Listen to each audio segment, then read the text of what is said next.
lakini tukisema mwenge unakuja, mtokeze kwa wingi. Si mko tayari ndugu zangu? Tuko tayari. Tucheze ngoma, tufurahie, tumshukuru Dr. Samia Suluhu Hassan kutujengea daraja letu hapa, na muendelee kunitunza ndugu zangu, sawa sawa.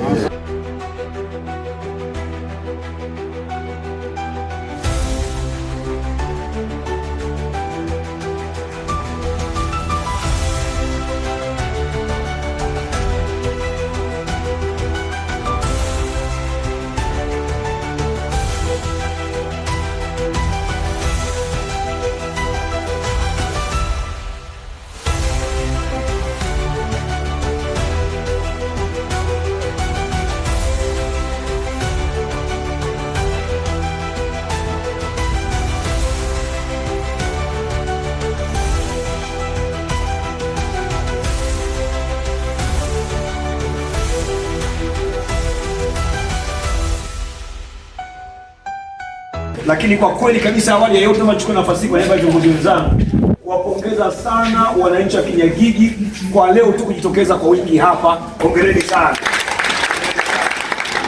Yaani umati unadhihirisha kwamba mnathamini kituo hiki cha afya. Hongereni sana. Na mnathamini kazi ya Dr. Samia Suluhu Hassan. Hongereni sana.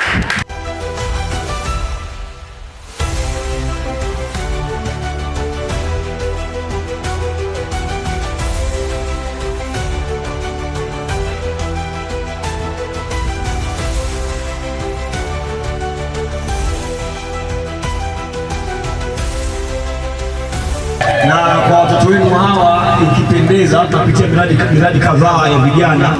Mmoja wapo ni vijana hawa ambao walipata mkopo wa 10% ambazo fedha za serikali ya Samia Suluhu Hassan, na wao unaona wanafanya kazi nzuri, wanaita Born to Fight Group. Yaani wanaongea Kinyaturu kizito kabisa, Born to Fight Group, wanaongea Kinyaturu hawa. Kwa hiyo hongereni sana. Kwa hiyo nawaomba ndugu zangu, leo tumebarikiwa kuona kwamba tumepita tu na mmekuwa wengi kiasi hiki. Maana yake ni kwamba hii ni ishara mnakaribisha mwenge uje. Mko tayari?